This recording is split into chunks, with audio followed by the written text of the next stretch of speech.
한상아 교수님께서는 부산대의대를 졸업하시고 성균관대에서 박사학위를 받으셨습니다. 지금 현재 경희대병원에서 부교수를 하고 계십니다. 예, 강의 부탁드립니다.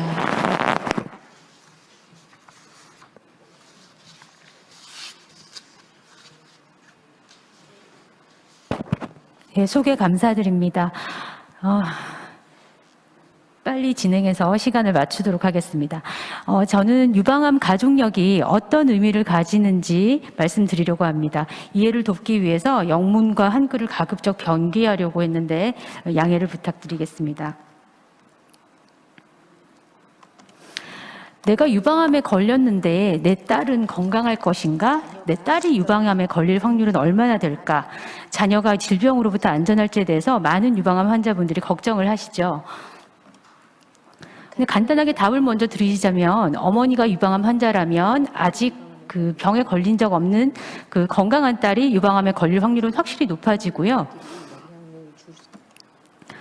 좀 더 구체적으로 말씀을 드리자면, 한 여성의 1도 가족, 가까운 가족입니다. 어머니, 딸, 자매, 딱 한 다리로 연결되어 있는 그런 가족이 50세 이전에 유방암에 걸린다면 그 여성에게 유방암이 생길 확률은 가족력이 없는 경우에 2배입니다. 2배.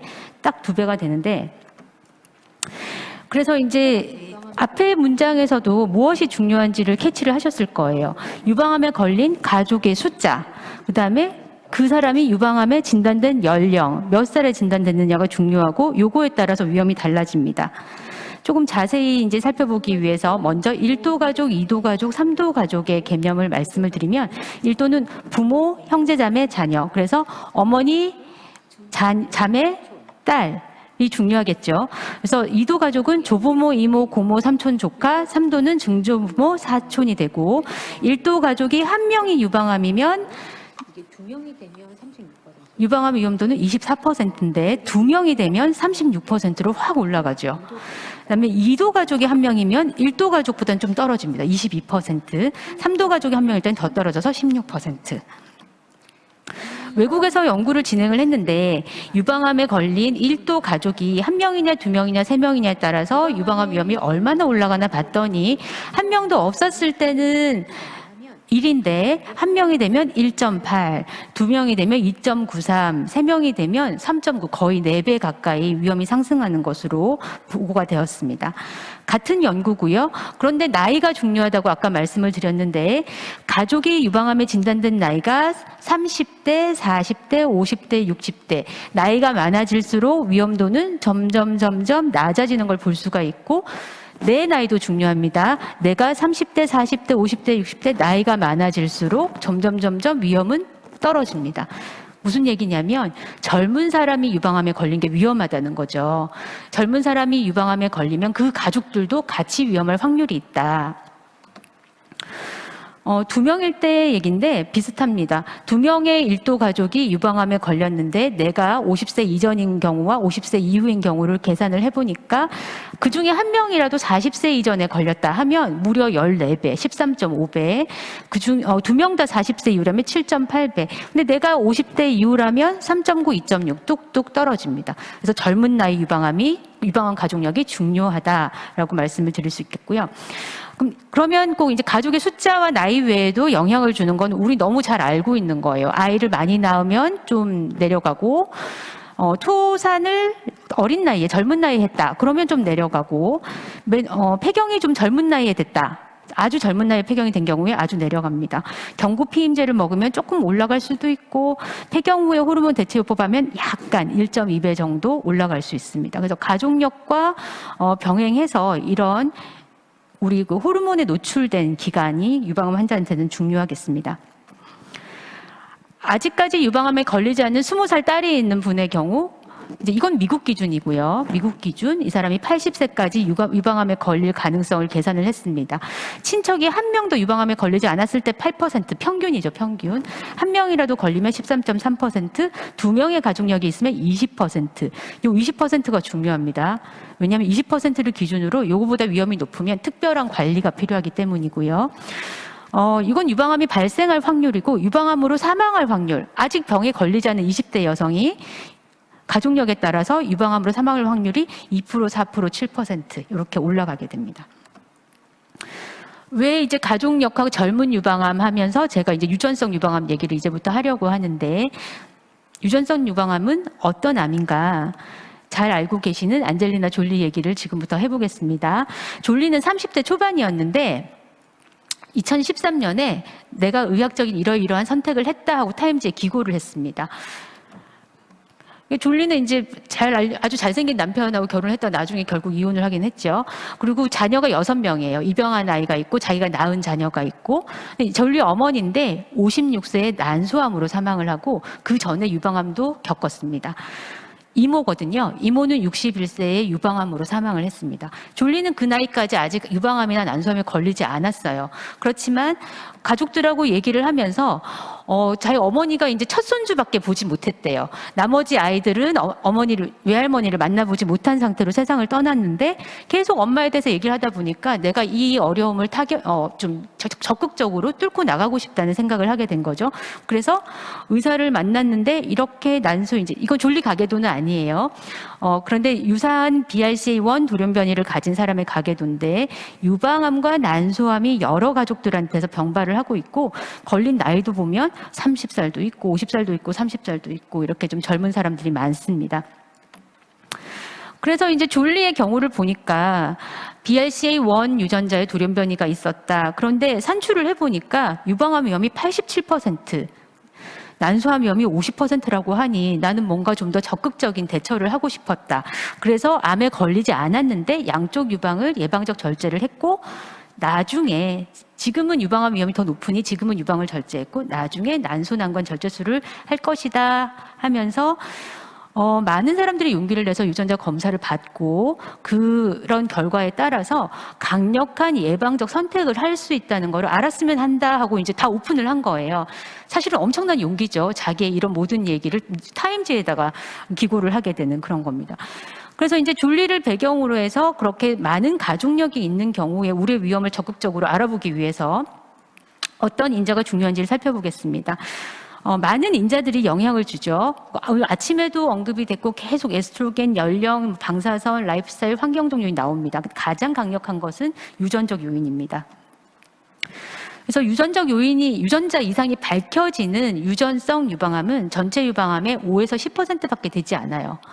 그런데 가족력은 있는데 멘델의 유전 법칙을 따르지 않는다. 꼭 유전력을 물려받지는 않고 비슷한 환경에 노출되는 그런 한 가족 내 유방암이 많은 경우는 그냥 가족성 유방암이라고 얘기하고 전체 한 5분의 1 정도가 됩니다. 이런 게 하나도 없으면 산발성 유방암이라고 하게 되는데 이 유전성 유방암 중에 가장 많은 비중을 차지하는 유전자 이상은 BRCA1과 BRCA2가 되겠습니다.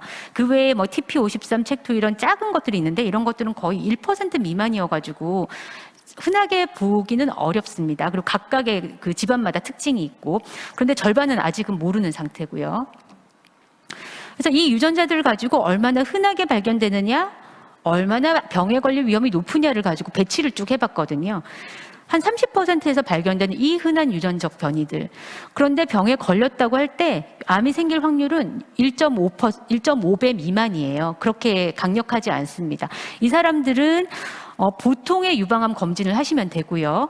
그런데 굉장히 좀 드물게 발견이 되지만 강력하게 10배 이상의 상대 위험도를 가진다 하게 되면 이런 데는 이제 적극적인 관리가 필요한데 정말 MRI까지 동원해서 검사를 하거나 그다음에 위험을 감소하기 위한 수술까지 고려해 볼 수 있는 거예요. 그래서 BRCA1하고 2에 대해서 조금 더 자세하게 말씀을 드리면 이 유전자는 염색체 17번, 13번에 있는데 1994년, 95년에 발견이 됐고 얘 둘이가 발견이 되고 보니까 유사점이 되게 많은데 둘이 어떤 일을 하냐면 유전자 복제하는 과정에서 이상이 생기면 그걸 수리해주는 역할을 하는 단백질을 만드는 거였어요. 그런데 이 유전적 변이가 생기니까 수리를 못 하잖아요. 그럼 세포가 복제를 하다가 계속 에러가 쌓입니다. 그럼 그 세포는 자꾸 변이가 일어나고 거기서 암이 생기게 되는 거죠.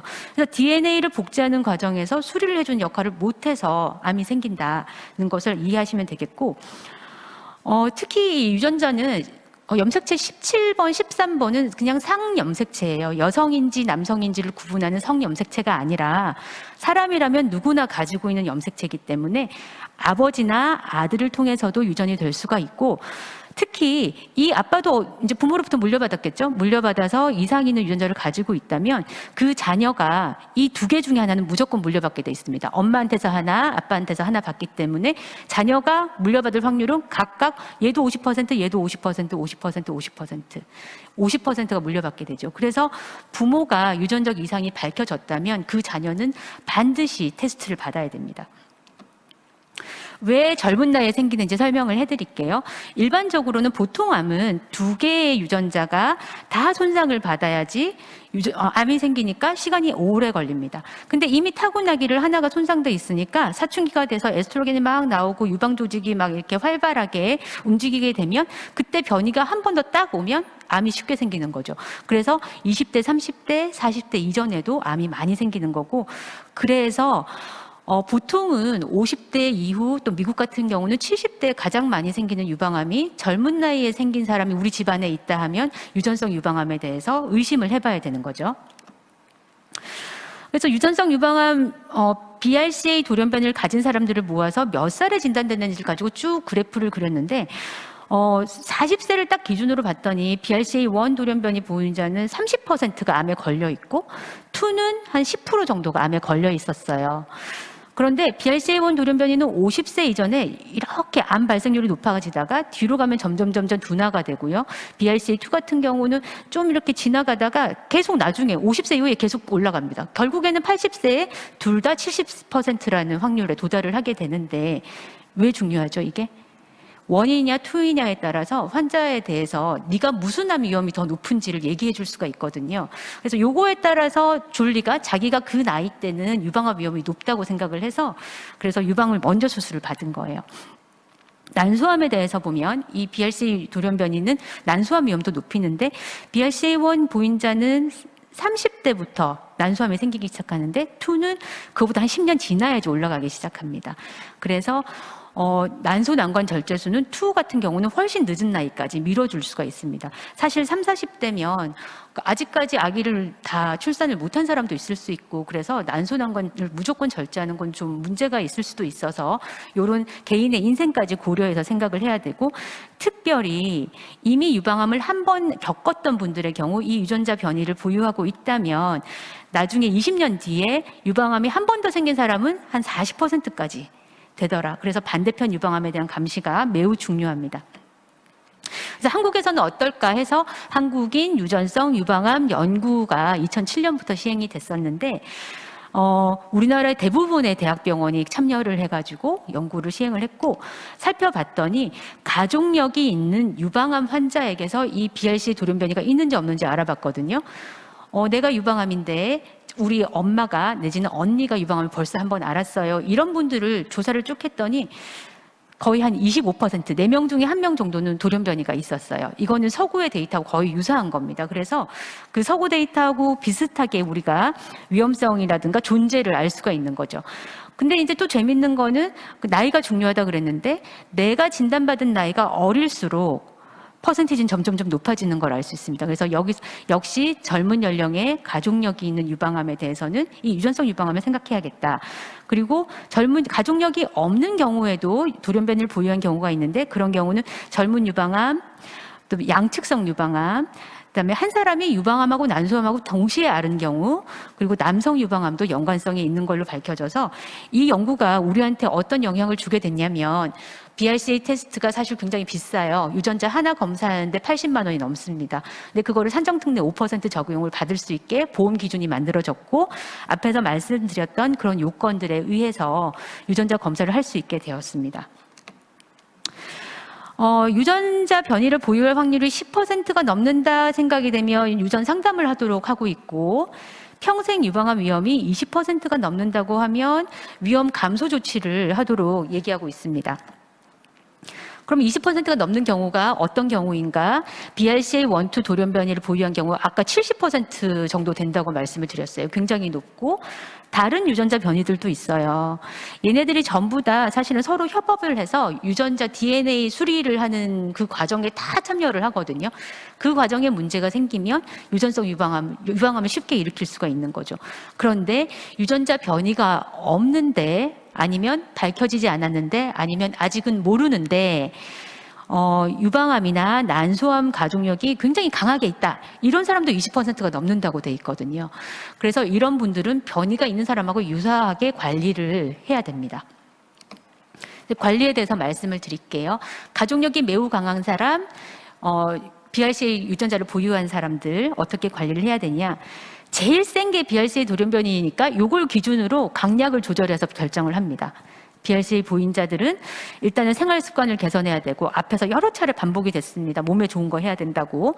유방암, 난소암 발생에 대해서 확률이 높으니까 감시를 열심히 해야겠죠. 약을 먹어서 조금 예방해 볼 수 있는 경우도 있습니다. 그리고 예방적 수술법 졸리가 한 것처럼 유방도 미리 절제하고 난소도 미리 절제하고 어떻게 하는 것이고 어떤 이득이 있는지 지금부터 설명을 해드릴게요.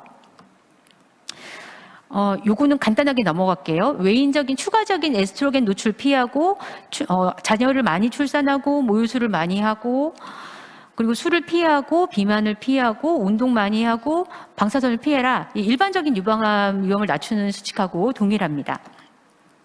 검진은 어떻게 할 것인가? BRCA 돌연변이 보인자라면 젊은 연령에서 유방암이 생기기 때문에 보통 암보다 10년 일찍 검진을 시작합니다. 그래서 자가검진은 보통은 25살 이후에 시작을 하는데 이제 18세 고등학교만 졸업하면 바로 시작을 해야 되고 병원에 가서 의사에 의해서 검진을 받고 하는 거는 이건 유전자 돌연변이가 있다고 발견된 사람의 얘기예요. 25살부터 검진을 시작을 하는데 요 나이 때부터 1년에 한 번씩 유방 MRI를 찍는 거를 전 세계에서 다 권고를 하고 있어요. 근데 현실적으로 어려운 때도 많죠. MRI 비용이 너무 비싸기 때문에. 30세가 되면 유방 촬영을 하면서 MRI를 찍습니다. 자, 우리가 유방 촬영을 보통 나라에서 검진을 시작하는 건 40세입니다.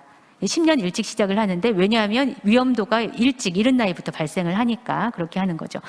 그 다음에는 예방적으로 할 수 있는 수술, 유방을 미리 절제하거나 난소 난관 절제술을 하는 거에 대해서 뒤에서 또 말씀을 드리겠습니다.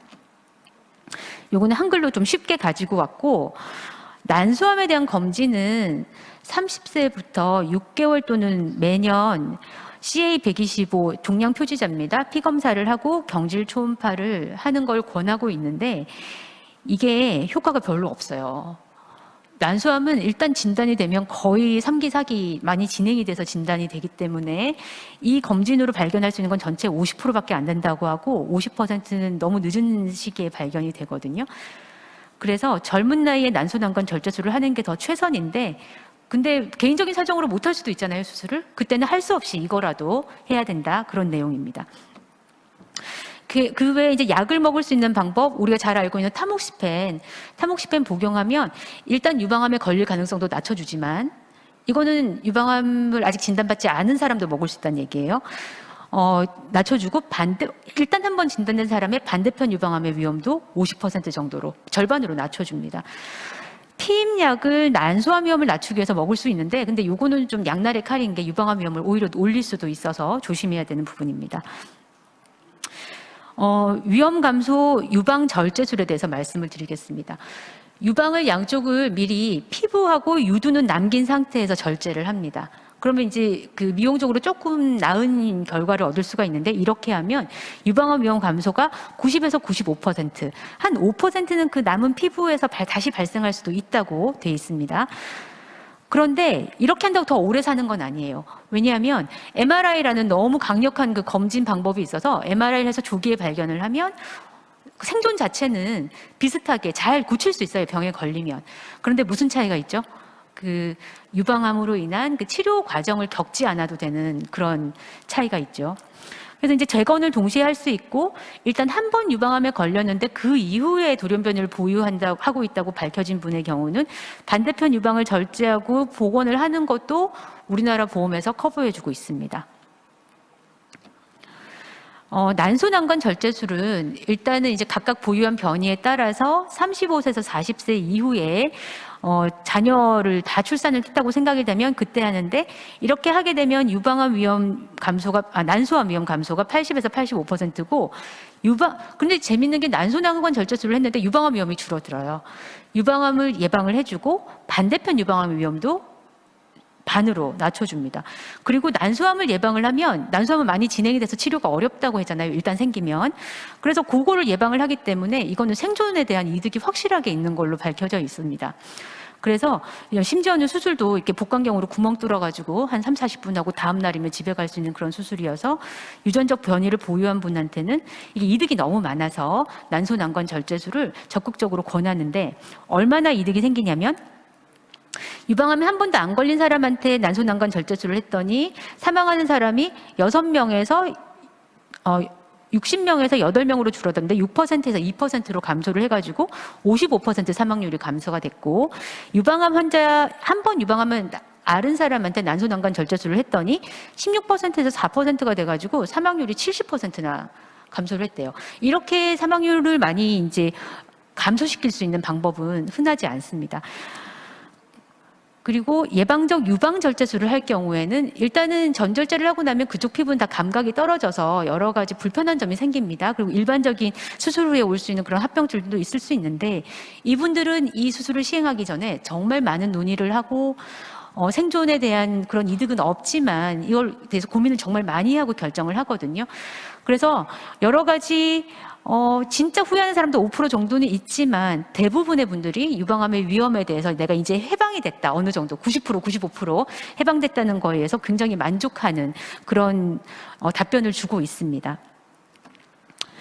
난소난관 절제술은 이제 너무 조기에 폐경이 돼서 오는 그런 문제점이 생길 수 있어서 앞에 김은하 선생님 말씀하셨던 그런 여러 가지 방법을 쓸 수 있는데, 유방암에 이미 진단됐던 분이 난소난관 절제술을 받았다면 호르몬 치료를 절제로 할 수 없는데, 만약에 돌연변이를 보유하고 있는데 아직 유방암은 발생하지 않았고 난소난관 절제술을 30대에 받았다, 이렇다면 아주 단기간 동안은 호르몬 보충요법을 한다고 해도 유방암 위험은 올라가지 않는다고 합니다.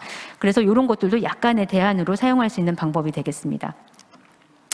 다시 가족력 얘기로 돌아가서 유전자 검사를 할 것이냐 말 것이냐를 결정을 할 때 유전 상담을 쭉 하게 되고, 이 유전 상담의 모든 시작은 가족력에서 시작을 합니다.